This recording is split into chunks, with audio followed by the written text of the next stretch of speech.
Hello friends, मैं आपका मित्र doctor Manish Kumar आज फिर से आपके सामने एक वीडियो को लेकर प्रस्तुत हूँ। मौसम बदल रहा है, मौसम के साथ हमारे शरीर में कई सारी प्रक्रियाएं बदलेंगी, मेटाबॉलिक बदलेगा, मेटाबॉलिज्म बदलेगा, कई सारी चीज़ें बदल रही हैं।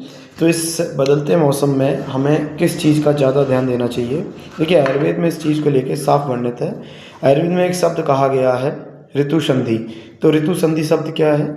ऋतु संधि के बारे में कहा जाता है कि जो अभी करंट की ऋतु है उसके बाद के 7 दिन और जो आने वाली है ऋतु है उसके शुरुआत के 7 दिन दोनों मिलके हो जाते हैं 14 दिन।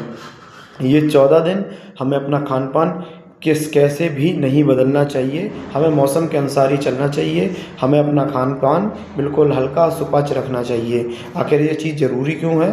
क्योंकि अगर हम ऐसा नहीं करते हैं तो हमारे शरीर में कई सारी तरीके की बीमारियां पनपती हैं।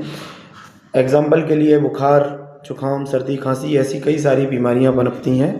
ठीक है, तो ये कोई एक मौसम के लिए नहीं है कि जब जब मौसम बदलता है ना तो उस मौसम के लिए ये प्रोटोकॉल फॉलो किया जाता है ऋतु संधि वाला। तो ये जो 14 दिन होते हैं हमें ऐसा खान पान रखना होता है जो ईज़िली डाइजेस्टिव हो, शरीर को ज़्यादा मेहनत नहीं करनी पड़े। तो उसके ईज़िली डाइजेस्टिव फूड कौन से हो सकते हैं? ईज़िली डाइजेस्टिव फूड, सिंपल सा टॉपिक कि जो मौसम का खाना है, इस मौसम का दिया हुआ फल, इस मौसम की दी हुई सब्जी, हमें सिर्फ उसी मौसम का खाना है। एकदम से किसी और मौसम का नहीं खाना रहता, इससे हमारे शरीर में कई तरह की बीमारियां पनपती हैं।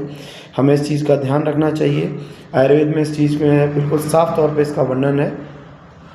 अगर हम इस चीज़ को फॉलो नहीं करते हैं तो हमारे शरीर में कई तरीके की बीमारियां पनपती हैं और हमें कष्ट मिलता है।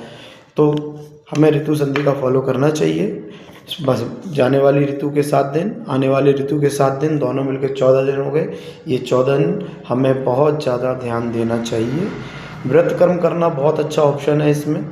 फास्टिंग से हम ज़्यादा उल्टा सीधा खाने से बचते हैं।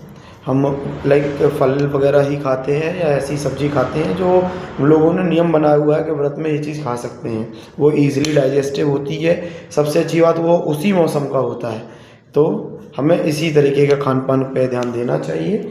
अगर हम इससे अलग जाएंगे तो हम बीमार होना तय है। अगर ये आपको वीडियो थोड़ी सी भी वैल्यूएबल लगती है तो ये ज़्यादा से ज़्यादा शेयर करें, मुझे फॉलो करें। मुझसे संपर्क करने के लिए स्क्रीन पे दिए हुए नंबरों पर संपर्क कर सकते हैं। नमस्कार।